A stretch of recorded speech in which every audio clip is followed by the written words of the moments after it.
आज अपन पढ़ेंगे बहुत ही इम्पोर्टेंट टॉपिक के बारे में, जहाँ से मान लीजिए कि आधी पॉलिटिकल आपके क्लियर हो जाती है। राष्ट्रपति राष्ट्रपति मतलब ये समझिए कि अपन केंद्र के बारे में डिस्कस करेंगे आज। जो अपनी सेंटर की गवर्नमेंट होती है, केंद्र सरकार होती है, उसके बारे में डिस्कस करेंगे।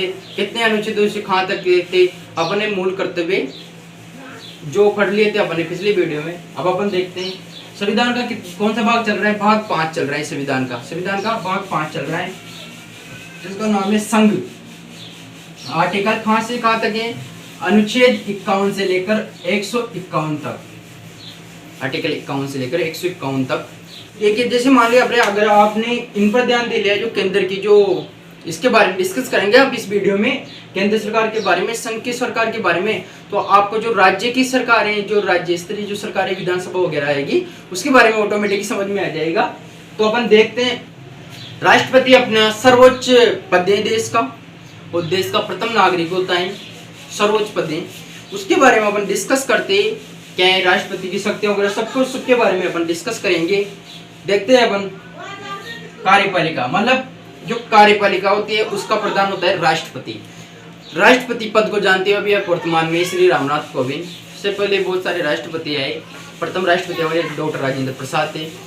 इन अनुच्छेद 52 कहता है कि भारत का एक राष्ट्रपति होगा। जब संविधान बनाया तो आर्टिकल 52 कहता है कि भारत का एक राष्ट्रपति होगा, भारत में एक राष्ट्रपति होगा। अनुच्छेद 53 कहता है कि संघ की समस्त शक्तियां कार्यपालिका से राष्ट्रपति में निहित होगी। जो संघ की, जो केंद्र सरकार की जो शक्तियां, जो समस्त शक्तियां इस पे राष्ट्रपति में निहित होगी। दोस्तों मैं बताऊं, अब जैसे मान लिए राष्ट्रपति में निहित होगी, इन्होंने बोल दिया राष्ट्रपति में निहित होगी, लेकिन राष्ट्रपति नाम मात्र की कार्यपालिका है। ओरिजिनल जो कार्यपालिका है, वास्तविक उसका प्रधान कौन होता है? प्रधानमंत्री होता है। राष्ट्रपति का नाम मत हो जितना कि फूफा जी का है घर में, इतना इम्पोर्टेंट सी नहीं है। हाँ, उनके साइन के बाद ही कोई कानून बनता है। मतलब सिर्फ ऑफिशियली देख लीजिए, अपन ऑफिशियली देख सकते हैं अपन राष्ट्रपति को, लेकिन इतना ज्यादा मत तो नहीं है राष्ट्रपति का। जो जितने भी डिसीजन होते हैं, जितने प्रकार डिसीजन होते हैं, प्रधानमंत्री और उसकी मंत्रिपरिषद के द्वारा होते हैं। अनुच्छेद 74 कहता है राष्ट्रपति को सलाह देने के लिए मंत्रिपरिषद होगी। राष्ट्रपति मंत्रिपरिषद की सलाह के अनुसार कार्य करेगा। अनुच्छेद 74 कहता है कि राष्ट्रपति के लिए एक मंत्रिपरिषद होगी, मतलब उसकी मंत्रिपरिषद के सलाह के अनुसार राष्ट्रपति कार्य करेगा। मतलब मैंने बोला है राष्ट्रपति का इतना ज्यादा महत्व नहीं है। और मंत्रिपरिषद का मुखिया कौन होता है? वो प्रधानमंत्री होता है, जो कि चुनावों के द्वारा चुनकर जाता है, लोकसभा या राज्यसभा के द्वारा। और मंत्रिपरिषद का मुख्य नेता होता है, और मंत्रिपरिषद के सलाह के अनुसार राष्ट्रपति शासन करता है। ठीक है। अनुच्छेद 54 कहता है राष्ट्रपति का निर्वाचन मंडल। अनुच्छेद 54 में राष्ट्रपति का निर्वाचन मंडल। अब राष्ट्रपति का निर्वाचन डायरेक्ट होता है, इनडायरेक्ट होता है, मतलब अपन वोट नहीं डालते राष्ट्रपति के चुनाव में। तो राष्ट्रपति का चुनाव इनडायरेक्ट होता है। जैसे लोकसभा, राज्यसभा, राज्यों की विधानसभा और केंद्र शासित प्रदेशों की जो विधानसभाओं के जो सदस्य हैं, वो लोकसभा, राज्यसभा, केंद्र शासित विधानसभाओं के जो सदस्य हैं, ये सदस्य जिनको कौन चुनते हैं? अपन चुनते हैं। जैसे मान लिया अपने सांसद को अपन ने चुना, विधायकों को अपन ने चुना, तो वो उनको वोट करेंगे राष्ट्रपति को। अपन डायरेक्ट नहीं कर रहे, लेकिन जिनको अपन ने चुना है, जो लोकसभा के जो सदस्य हैं और जो विधानसभाओं के सदस्य हैं, वो उनको वोट करेंगे। किनको? राष्ट्रपति का जो चुनाव होता है, निर्वाचन मंडल होता है। अब जो लोकसभा में जो 2 राष्ट्रपति के द्वारा निर्वाचित होते हैं, जो 2 सदस्य, और राज्यसभा में कितने होते हैं? 12 होते हैं। टोटल कितने हुए? 14। जो ये क्या होते हैं? निर्वाचित सदस्य होते हैं। जैसे लोकसभा में एंग्लो इंडियन होते हैं, जैसे अंग्रेजों ने अपने शासन किया। यूरोप के जो सदस्य होते हैं, यूरोप के जो वहाँ की युवती थे, तो कैसे उसने महिला से आई, हिंदुस्तान की महिला से शादी कर ली, और उससे उत्पन्न जो संतान थी वो कहलाती है एंग्लो इंडियन। यूरोप के रहने वाले, जो उससे कई भारतीय महिला से शादी के उससे जो उत्पन्न जो संतान थी, वो एंग्लो इंडियन कहलाती है। उसके 2 प्रतिनिधियों को लोकसभा में निर्वाचित करने का अधिकार है। किसको? राष्ट्रपति को निर्वाचित करने का अधिकार है। और राज्यसभा में जो 12 ऐसे व्यक्ति जिनको कला, विज्ञान, साहित्य में रुचि रखते हैं, उनका जो नॉलेज हो, तो ऐसे 12 व्यक्ति को राष्ट्रपति लोकसभा राज्यसभा में निर्वाचित करता है। तो ये दो है। और जो राज्यों की विधानसभा के जो केंद्र विधान परिषद होती है, विधान परिषद के सदस्य भी राष्ट्रपति के चुनाव में भाग नहीं लेते, क्योंकि ऐसे 7 राज्य हैं जिनमें विधान परिषद है। तो ये एक पक्षपात हो जाएगा। जब सारे राज्यों में विधान परिषद हो जाएगी उसके बाद वो सभी राष्ट्रपति के जो चुनाव होते हैं उसमें भाग ले सकते हैं, लेकिन अभी नहीं ले सकते। जो लोग विधानसभा होती है राज्यों की, लोकसभा और राज्यसभा के जो सदस्य होते हैं, जो चुन के आते हैं चुनाव के द्वारा, वही राष्ट्रपति के चुनाव में भाग लेते हैं। समझ में आ रही बात? ये कहता है आर्टिकल अनुच्छेद 54 कहता है। अब अनुच्छेद 55 कहता है कि राष्ट्रपति की निर्वाचन जो पद्धति होगी, कौन सी पद्धति के अनुसार राष्ट्रपति का निर्वाचन होता है, वो होता है अनुपातिक प्रतिनिधित्व एकल संक्रमण मत प्रणाली। मतलब जैसे कि मान लीजिए कोई प्रश्न है ए, बी और सी।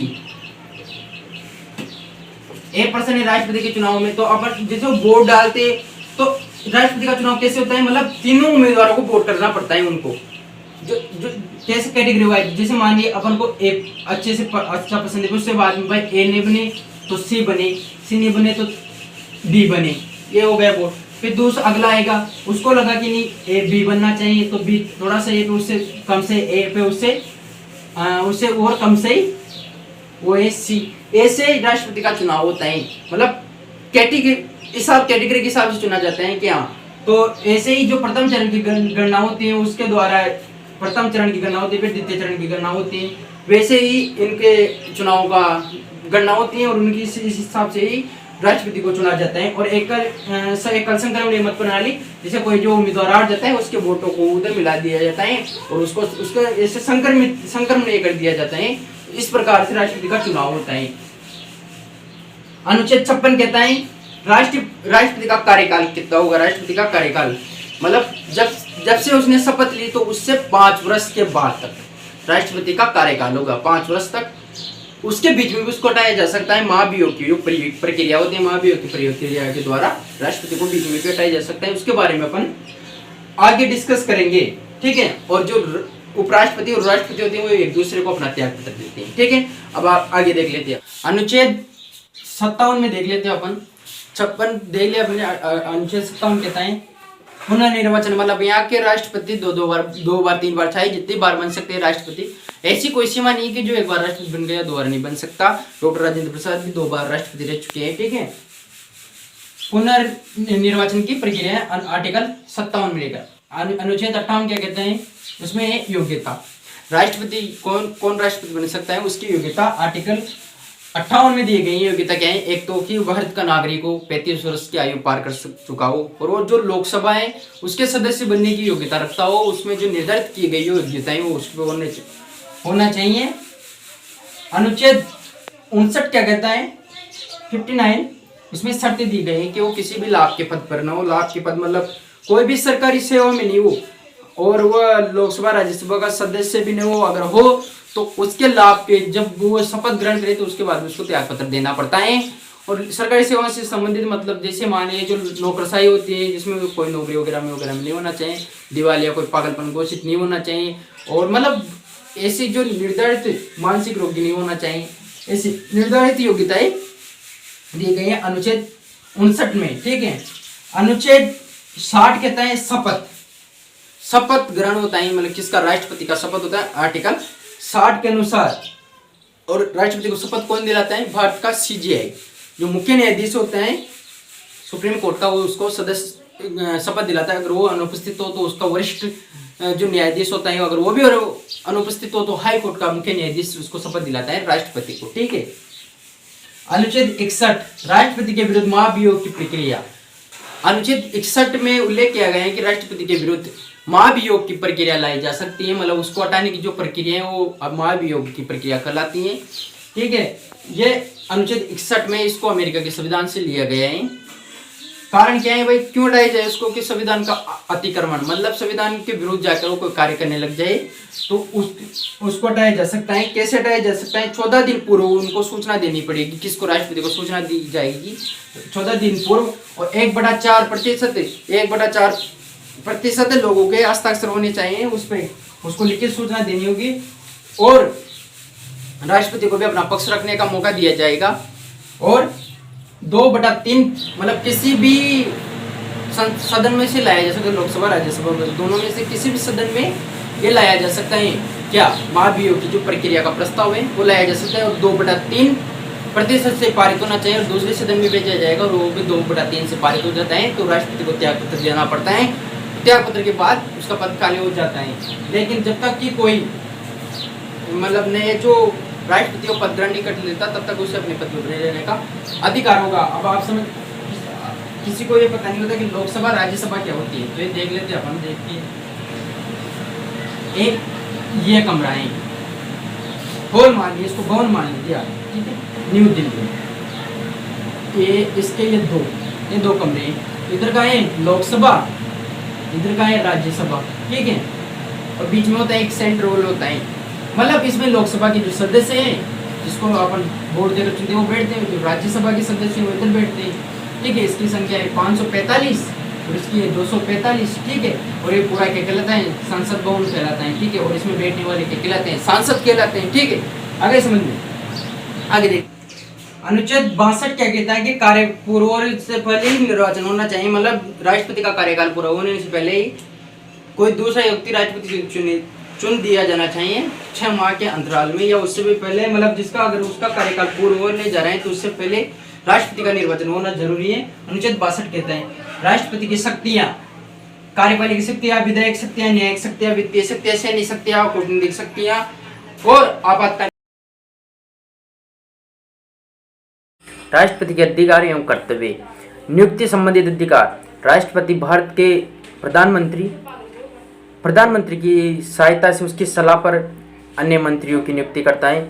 मुख्य न्यायाधीश की नियुक्ति करता है मंत्रिपरिषद की सलाह पर। उसके बाद राज्य के जो राज्यपाल होते हैं उनकी नियुक्ति करता है राष्ट्रपति। चुनाव आयोग, भाषा आयोग, नियंत्रण और महालेखा परीक्षक CGA का जो पद है उसके अध्यक्षों की नियुक्ति करता है, सदस्यों की नियुक्ति करता है। ये नियुक्ति संबंधित अधिकार हो गए राष्ट्रपति की नियुक्ति संबंधित अधिकार। अब उनकी विधायी की शक्तियाँ क्या हैं, देखिए कि वो संसद का सत्र बुलाता है, उसके बाद में वो लोकसभा को भंग करने के संबंधित में उसका अधिकार है।